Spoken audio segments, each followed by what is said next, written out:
He may run for the Senate from a state in which he's never lived. Maybe anybody can run for anything, but Donald Trump for president?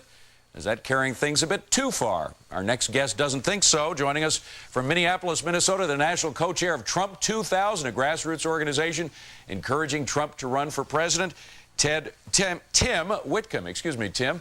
Thanks for coming on, Tim. Now, Tim, the floor manager, David, just had a frightening thought. If Donald Trump becomes president of the United States, is he going to change the name of the White House to Trump Towers? I don't believe that would be what he would do. All right. Well, we got that out of the way. Now let's talk about the other issue. Why does he want to run? We're not quite sure why he wants to run. We think that those issues are something Mr. Trump should answer. But it does seem that his issues, you know, he's definitely been talking about issues that are in line with the Reform Party. He's opposed to, been very outspoken against NAFTA. He's opposed term limits.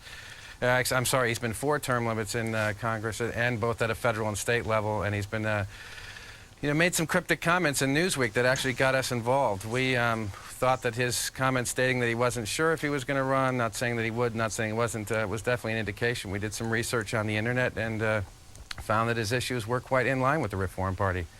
And we think he's a viable candidate. But Tim, you have to be realistic about this. I mean, you have George W. Bush with a campaign chest of I don't know how many millions of dollars now. You have a vice president of the United States who's planning to run, and then Donald Trump.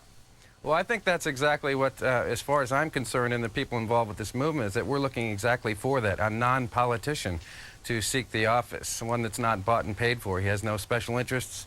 He has his own wait, money. let me just stop you right there, Tim. There are a lot of people who say all of those deals that he made in Atlantic City, boy, somebody must have something on him in some way. I mean, you say he has no special interests pushing for him, but he's got special interests all over the place.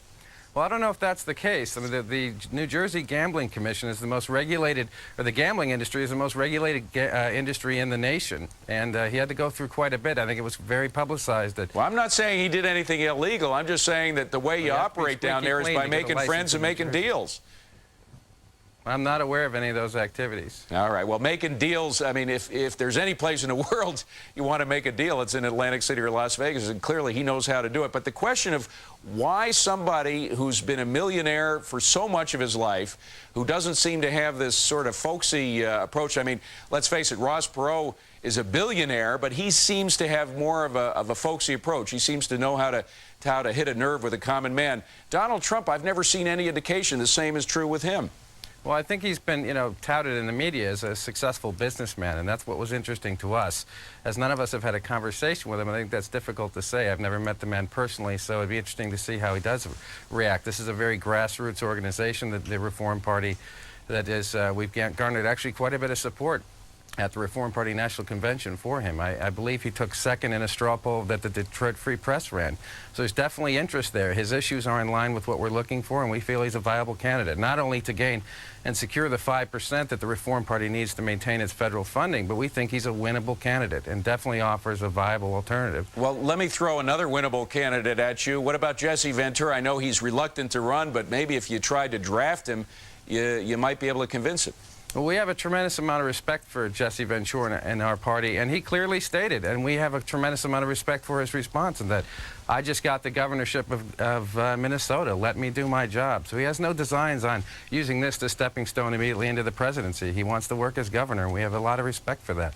And if we had any indication otherwise, we may have pursued that. But it's kind of a strange deal, this Donald Trump thing. You haven't been in touch with him, and yet you're the co-chair of Trump 2000. Right. Don't you think that before you try to get somebody to run for president, you have some inkling as to whether he wants to? Well, that's what we're trying to find out. That was the initiative that my partner Ira Cohen and I discovered.